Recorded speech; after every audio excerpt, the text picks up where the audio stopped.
नमस्कार साथियों, पिछली वीडियोस में हम लोगों ने मौर्योत्तर काल को स्टार्ट किया था, जिसमें साथियों जो शुरुआती वंश था शुंग वंश, उसके बारे में हम लोगों ने दोस्तों पढ़ा था, जिसे हम लोगों ने दोस्तों प्रश्नोपयोगी जो भी कुछ था हमने कंप्लीट कर लिया था। और दोस्तों साथ ही साथ अब हम लोगों ने कण्व वंश के बारे में भी पढ़ा था, जिसके दोस्तों 4 शासक हुए 75 ईसा पूर्व से 30 ईसा पूर्व तक। इसके बाद दोस्तों सातवाहन वंश आता है। ठीक है, आज हम लोग सातवाहन वंश को पढ़ेंगे। आगे देखते हैं। सातवाहन वंश ये दोस्तों मौर्योत्तर काल के अंतर्गत ही स्टार्ट होता है। सातवाहन वंश भारत पर सर्वाधिक समय तक शासन करने वाला सातवाहन वंश पहला राजवंश था। दोस्तों जो भारत पर सबसे ज़्यादा समय तक शासन करने वाला कौन सा शासन है? सातवाहन वंश है। ठीक है, पुराणों में सातवाहन वंश को आंध्र जातीय या आंध्र भृत्य कहा गया है। ठीक है, जो पुराण हैं दोस्तों, पुराणों में सातवाहन वंश को आंध्र जातीय या आंध्र भृत्य कहा गया है। इनका मूल निवास स्थान महाराष्ट्र में प्रतिष्ठान, जो दोस्तों महाराष्ट्र में एक जगह है प्रतिष्ठान, उसे इनका यानी सातवाहनों का मूल निवास स्थान बताया गया है। सातवाहन वंश की स्थापना सिमुक ने की थी। सातवाहन वंश की स्थापना सिमुक ने कण्व वंश के शासक सुशर्मा, यानी कि जो कण्व वंश का अंतिम शासक था साथियों, वह सुशर्मा था। इसको पराजित करके जो सिमुक था वहाँ उसने सातवाहन वंश की स्थापना की। वी.एस. सुख्तंकर महोदय ने वेल्लारी कर्नाटक एवं स्मित भंडारकर और रेपसन आदि दोस्तों इन इतिहासकारों ने आंध्र प्रदेश को सातवाहनों का मूल निवास स्थान माना है। ठीक है, वी.एस. सुख्तंकर वेल्लारी कर्नाटक में और स्मिथ भंडारकर रेपसन आदि आंध्र प्रदेश को सातवाहनों का मूल निवास स्थान बताते हैं। ठीक है, वी.एस. सुख्तंकर जो हैं वे दोस्तों वेल्लारी कर्नाटक में मूल निवास स्थान बताते हैं, और जो स्मिथ हैं, भंडारकर हैं और रेपसन हैं, ये दोस्तों तीनों के तीन आंध्र प्रदेश को सातवाहनों का मूल निवास स्थान मानते हैं। सातवाहनों की प्रारंभिक राजधानी धान्यकटक या अमरावती थी।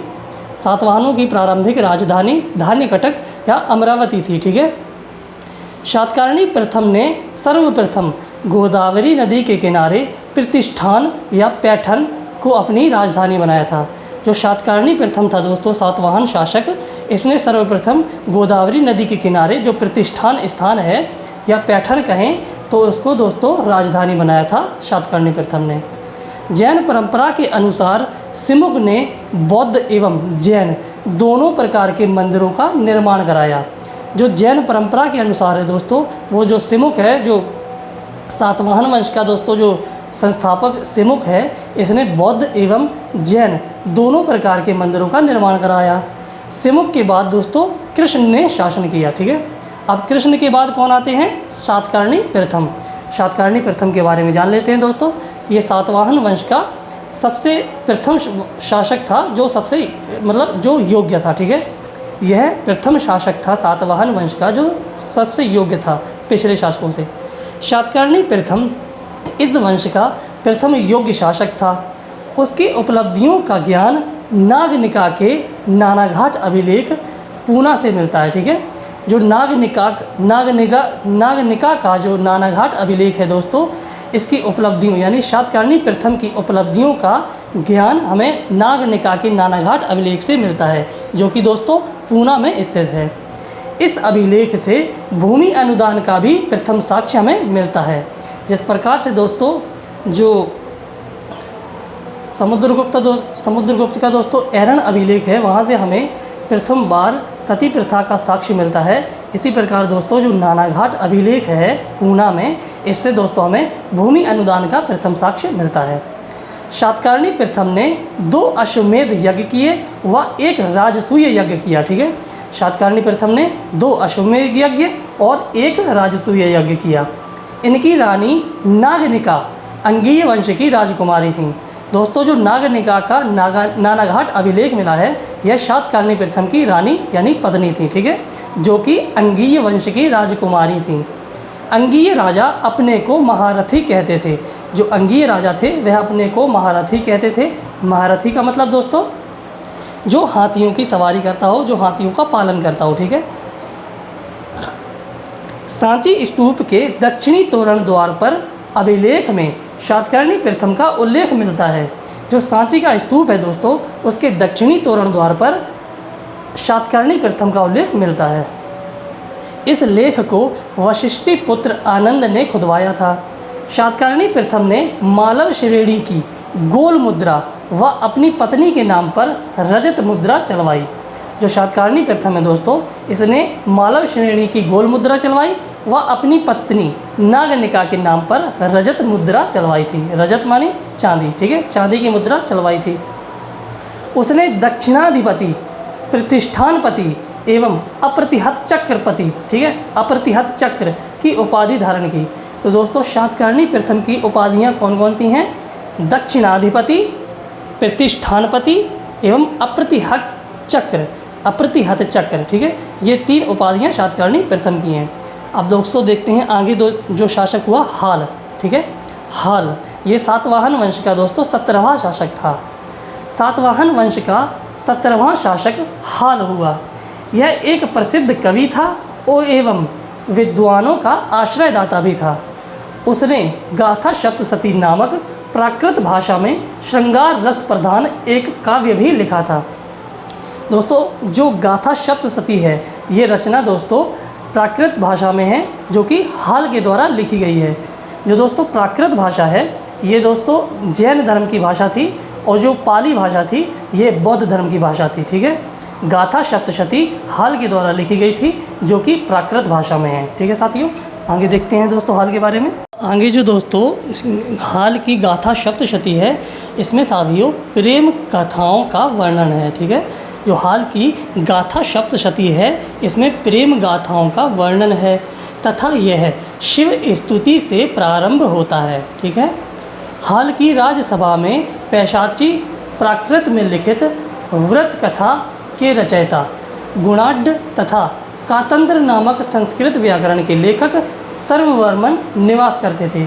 जो दोस्तों हाल है राजा, सातवाहन वंशी राजा है जो दोस्तों हाल, इसकी राजसभा में पैशाची प्राकृत में लिखित, यानी कि पैशाची प्राकृत में लिखित वृहत कथा के रचयिता गुणाढ्य, यानी कि गुणाढ्य की जो दोस्तों कृति है वह है वृहत कथा। ठीक है, जो कि पैशाची में लिखित है और प्राकृत भाषा में है। ठीक है, वृहत कथा गुणाढ्य की है, जो कि दोस्तों हाल के ही राजसभा में रहते थे, तथा कातंत्र नामक संस्कृत व्याकरण के लेखक सर्ववर्मन भी निवास करते थे। ठीक है, हाल की राजसभा में कातंत्र किन की है दोस्तों? यह सर्ववर्मन की है। कातंत्र संस्कृत है। ठीक है, संस्कृत में लिखी हुई व्याकरण है। और दोस्तों जो वृहत कथा है ये किसकी है? ये गुणाढ्य की है, जो प्राकृत में लिखित है और पैशाची शैली में है। ठीक है, लीलावती, लीलावे लीलावती, ठीक है, लीलावे लीलावती नामक ग्रंथ में हाल की सैन्य उपलब्धियों का वर्णन मिलता है। जो लीलावे लीलावती है, इसमें दोस्तों हाल की जो सैन्य, यानी कि हाल एक नाम है जो कि सातवाहन राजा था दोस्तों, उसकी सैन्य उपलब्धियों का वर्णन मिलता है। इसमें हाल के सेनापति विजयानंद के श्रीलंका जाने का भी उल्लेख हमें मिलता है। जो लीलावे लीलावती है दोस्तों, इस ग्रंथ में हाल की सैन्य उपलब्धियों का वर्णन तथा जो हाल का दोस्तों सेनापति था विजयानंद, इसका दोस्तों श्रीलंका जाने का भी उल्लेख मिलता है। हाल की रानी मलयवती संस्कृत की ज्ञाता थी। ठीक है, हाल के बाद दोस्तों गौतमी पुत्र शातकर्णी आते हैं, जो कि सातवाहन वंश में दोस्तों सबसे मुख्य, सबसे ज़्यादा पढ़ने वाले और सबसे ज़्यादा दोस्तों प्रश्न इन्हीं से आते हैं, गौतमी पुत्र शातकर्णी से, जो कि दोस्तों 106 ईस्वी से 130 ईस्वी तक रहे। साथियों इससे पहले हम लोग मौर्य काल में ईसा पूर्व पढ़ रहे थे, अब मौर्योत्तर काल दोस्तों ईस्वी आ गया है। ठीक है, गौतमी पुत्र शातकर्णी जो हैं वह 106 से 130 ईस्वी तक रहे। ये दोस्तों 23वें शासक थे। जो सातवाहन वंश का 23वां शासक था यह गौतमी पुत्र शातकर्णी था, जो कि दोस्तों सबसे ज़्यादा महान माना जाता है। ठीक है, जो सबसे महान था। इसे आगमन निलय मतलब कि वेदों का आश्रयदाता भी कहा जाता है। आगमन निलय का मतलब है वेदों का आश्रयदाता, जो कि किसकी है दोस्तों? गौतमी पुत्र शातकर्णी के लिए कहा गया है। इसके नासिक से 2 अभिलेख मिले हैं जो उसके राज्याभिषेक के 18वें वर्ष एवं 24वें वर्ष के हैं। ठीक है, जो गौतमीपुत्र सातकर्णी के 18वें वर्ष और 24वें वर्ष के दोस्तों नासिक से 2 अभिलेख मिले हैं। ठीक है, गौतमीपुत्र सातकर्णी प्रथम सातवाहन शासक था जिसने संपूर्ण दक्षिणा पथ पर अपना प्रभुत्व स्थापित कर लिया था। गौतमीपुत्र सातकर्णी ने आवक्ष मुद्रा चलाई। ठीक है, गौतमीपुत्र सातकर्णी ने आवक्ष मुद्रा चलाई जिन पर राजशिर अंकित है। दोस्तों, जो आवक्ष मुद्रा है ये गौतमीपुत्र सातकर्णी के द्वारा चलाई गई, जिस पर क्या अंकित है दोस्तों? राजशिर अंकित है। गौतमीपुत्र को अभिलेखों में एक ब्राह्मण या फिर अद्वितीय ब्राह्मण कहा गया है। ठीक है, और शकों को हराने वाला कहा गया है तथा क्षत्रियों के दर्प को चूर करने वाला कहा गया है, अर्थात खतीय दपद मान मदनस। ठीक है, खतीयद पदमान मदनस, खतीयद पदमान मदनस। ठीक है, क्या कहा गया है दोस्तों? खतीयद पमान मदनस। ठीक है, खतीयद पमान मदनस। गौतमीपुत्र को अभिलेखों में एक ब्राह्मण कहा गया है या फिर अद्वितीय ब्राह्मण कहा गया है तथा शकों को हराने वाला कहा गया है और क्षत्रियों के दर्प को चूर करने वाला कहा गया है। ठीक है, क्षत्रियों के दर्प को चूर करने वाले को क्या कहा जाता है दोस्तों? खतीयद पमान मदनस। ठीक है, गौतमीपुत्र सातकर्णी को चतुर्वर्ण व्यवस्था का रक्षक भी कहा जाता है। जो दोस्तों वर्ण व्यवस्था यानी कि चतुर्वर्ण यानी कि ब्राह्मण, क्षत्रिय, वैश्य व शूद्र, ये दोस्तों वर्ण हैं 4। तो चतुर्वर्ण व्यवस्था का रक्षक किसे कहा जाता है? गौतमीपुत्र सातकर्णी को ही कहा जाता है। उसने छिन्न भिन्न होती हुई वर्ण व्यवस्था की रक्षा की तथा वर्ण संकर प्रथा को रोका। यानी कि दोस्तों जो गौतमीपुत्र सातकर्णी था उसने यह आदेश निकाला कि जो वर्ण हैं, जैसे क्षत्रिय है तो क्षत्रियों में ही विवाह किया करेगा। ठीक है, और जो वैश्य है वह वैश्य में ही विवाह किया जाएगा, जो शूद्र है वह शूद्र में ही विवाह करे। ठीक है, अर्थात इसने वर्ण संकर प्रथा को रोका। इसके बारे में जानकारी हमें गौतमीपुत्र की माँ गौतमी बलश्री की नासिक प्रशस्ति से मिलती है। ठीक है, जो गौतमीपुत्र सातकर्णी की माँ हैं दोस्तों वह गौतमी बलश्री हैं। इसकी दोस्तों नासिक प्रशस्ति है, यहाँ से जानकारी मिलती है, जिसे पुलुमावी के शासन में उत्कीर्ण करवाया गया था। साथियों, पुलुमावी को हम आगे पढ़ेंगे, सातवाहन वंश में पुलुमावी को हम आगे पढ़ेंगे।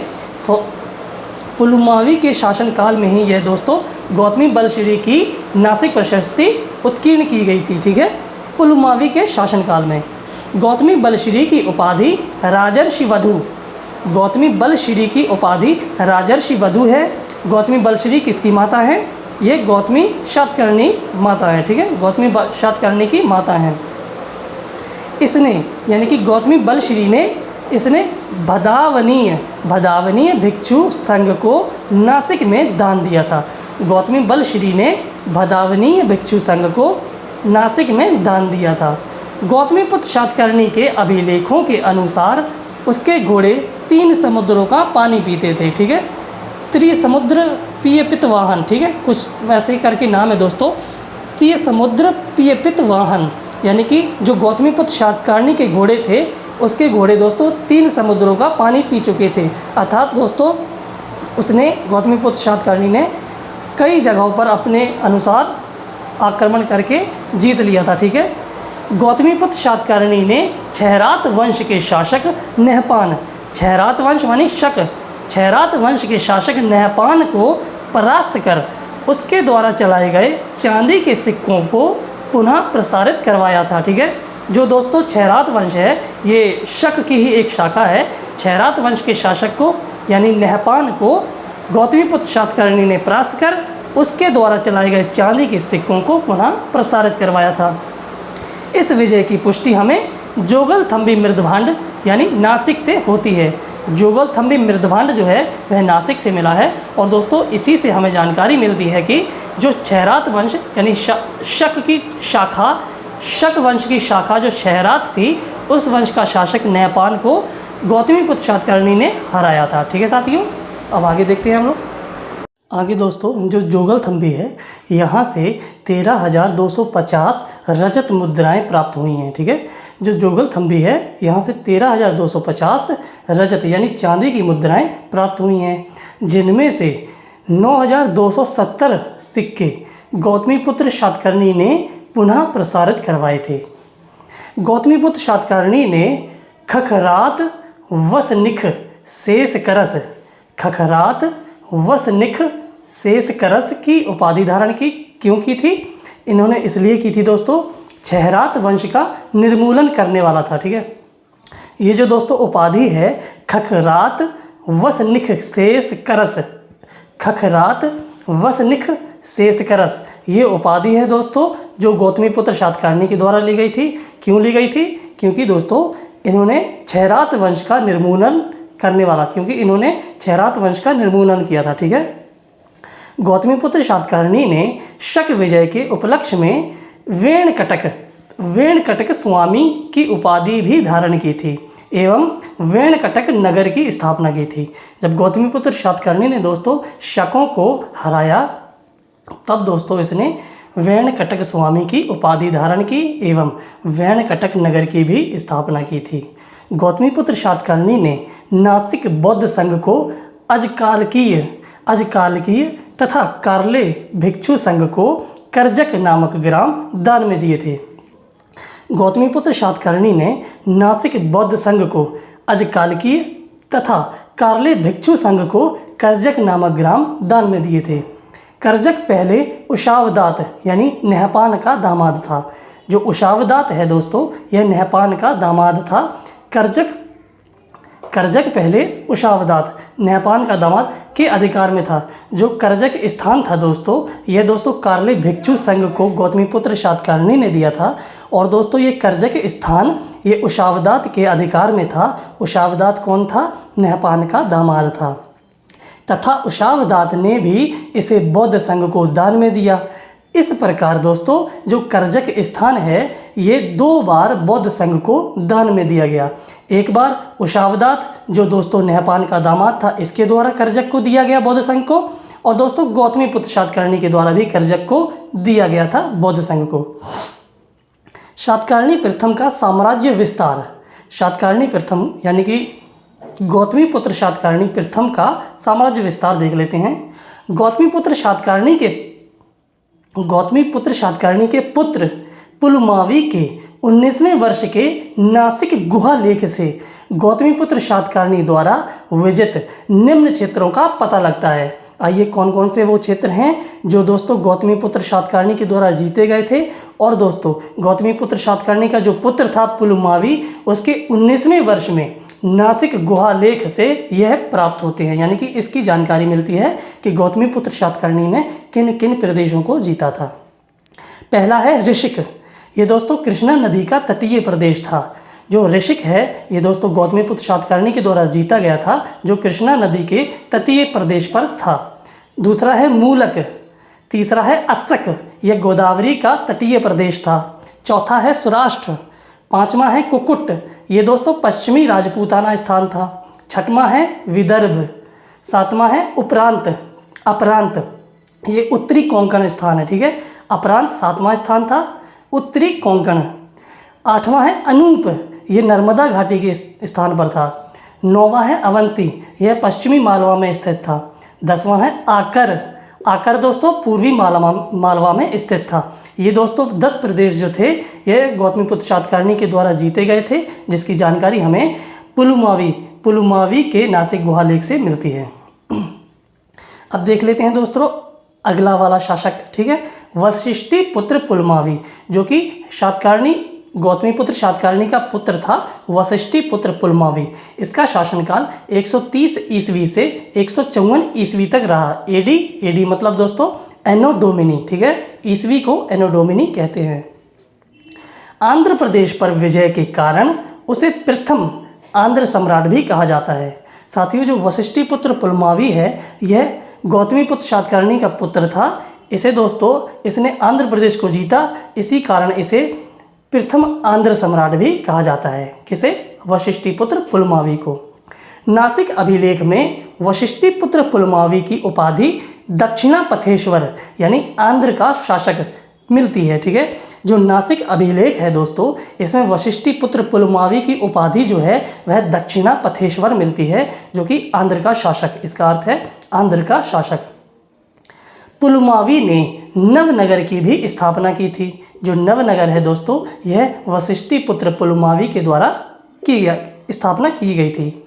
वशिष्ठीपुत्र पुलमावी के नासिक से 4 अभिलेख मिले हैं, दूसरे, छठे, 19वें एवं 22वें वर्ष के।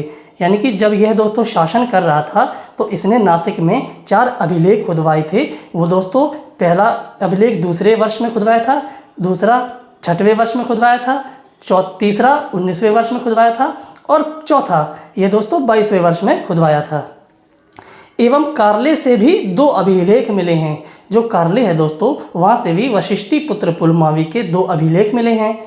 पुलमावी एकमात्र सातवाहन शासक है जिसका अमरावती से अभिलेख मिला है। जो दोस्तों अमरावती है, यहाँ से केवल और केवल वशिष्ठीपुत्र पुलमावी के ही अभिलेख मिलते हैं। ठीक है साथियों, आगे देखते हैं।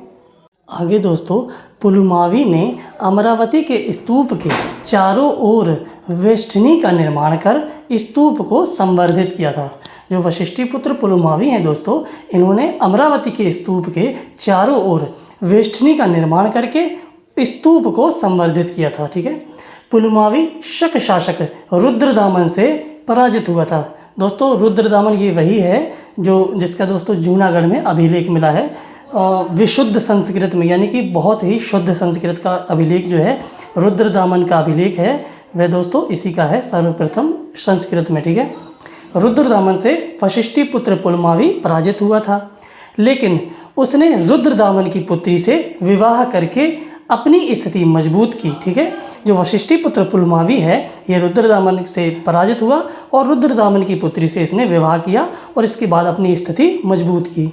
कन्हेरी अभिलेख में भी इसका वर्णन मिलता है।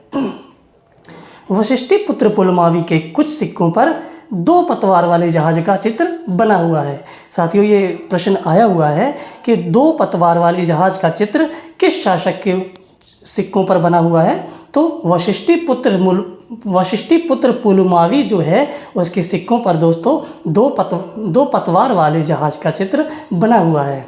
ये सिक्के कोरोमंडल तट से मिले हैं। ठीक है, जो कोरोमंडल तट है यहाँ से वो सिक्के मिले हैं, 2 पतवार वाले जहाज के चित्र जिस पे छपे हुए हैं। ठीक है, ये वशिष्ठीपुत्र पुलमावी के सिक्के हैं। वशिष्ठीपुत्र पुलमावी के अभिलेख ही सातवाहन वंश के आंध्र प्रदेश में पाए जाने के वाले सबसे प्राचीन अभिलेख हैं। जो दोस्तों आंध्र प्रदेश में पाए जाने वाले अभिलेख हैं वह दोस्तों वशिष्ठीपुत्र पुलमावी के ही हैं। ठीक है, जो सर्वाधिक प्राचीन हैं। पुराणों में वशिष्ठीपुत्र पुलमावी को पुलोमा कहा गया है। ये दोस्तों पुलोमा जो है, पुलोमा शब्द का इस्तेमाल वशिष्ठीपुत्र पुलमावी के लिए किया गया है। आगे देखते हैं दोस्तों, यज्ञश्री शातकर्णी। ये दोस्तों सातवाहन वंश का अगला शासक है यज्ञश्री शातकर्णी। इसका कार्यकाल 174 ईस्वी से 203 ईस्वी तक रहा था। इस वंश का अंतिम यानी कि महत्वपूर्ण शासक था ये। जो यज्ञश्री शातकर्णी है यह इस वंश का अंतिम महत्वपूर्ण शासक था। उसने शकों द्वारा जीते गए भूभाग को पुनः जीता। जो दोस्तों रुद्रदामन ने वशिष्ठीपुत्र पुलमावी को पराजित करके जो भूभाग जीते थे, जो क्षेत्र जीते थे, यज्ञश्री शातकर्णी ने इसे पुनः जीता। ठीक है, जो क्षेत्र शकों के द्वारा जीते गए थे, यज्ञश्री शातकर्णी ने उन क्षेत्रों को पुनः जीता।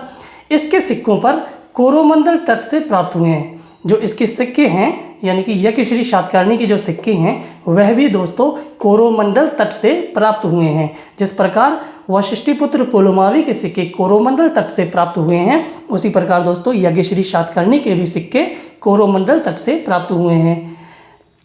इन सिक्कों पर जहाज के चित्र बने हुए हैं। दोस्तों जो जहाज के चित्र हैं वह यज्ञश्री शातकर्णी के सिक्कों पर बने हुए हैं। ठीक है, इनके सिक्कों पर वशिष्ठीपुत्र पुलमावी के सिक्कों पर किसके चित्र बने हुए हैं? 2 पतवार वाले जहाज के चित्र। और अकेला जहाज का चित्र किसके सिक्कों पर बना है? यज्ञश्री शातकर्णी के सिक्कों पर। ठीक है, इससे यानी कि जो यज्ञश्री शातकर्णी के ऊपर सिक्कों के ऊपर जो जहाज के चित्र बने हैं, इससे दोस्तों इसका समुद्र प्रेम व व्यापार के प्रति लगाव को दर्शाते हैं। जो दोस्तों जहाज है वह पानी वाला जहाज है जो यज्ञश्री शातकर्णी के सिक्कों पर दर्शाया गया है। इससे इसकी दोस्तों समुद्र प्रेम व व्यापार के प्रति लगाव को दर्शाता है। मछली व शंख के चित्र भी यज्ञश्री शातकर्णी के सिक्कों पर मिले हैं। यज्ञश्री शातकर्णी के सिक्कों पर जहाज के चित्र मिले हैं, मछली व शंख के चित्र मिले हैं। ठीक है। नागार्जुन यज्ञश्री शातकर्णी का मित्र व समकालीन था। जो नागार्जुन है दोस्तों वह यज्ञश्री शातकर्णी का समकालीन था और यज्ञश्री शातकर्णी का मित्र भी था। सातवाहन वंश का जो अंतिम शासक है दोस्तों वह पुलुमावी चतुर्थ है। ठीक है। जो पुलुमावी चतुर्थ है यह सातवाहन वंश का अंतिम शासक माना जाता है। ठीक है। अब इसके बाद दोस्तों हम लोग सातवाहन वंश में जो भी समाज था, संस्कृति थी, प्रशासन था, उसके बारे में पढ़ेंगे अगली वीडियो में। ठीक है। आज हम लोगों ने सातवाहन के जो शासक हुए हैं दोस्तों उनको कंप्लीट कर लिया है। अब अगली वीडियो में दोस्तों सातवाहन के समाज, संस्कृति और प्रशासन जो भी कुछ था, यानी कि सिक्के सातवाहनों के, जैसे शीशे के सिक्के दोस्तों सातवाहनों ने चलवाए थे। ठीक है। अब हम लोग दूसरी वीडियो में देखेंगे।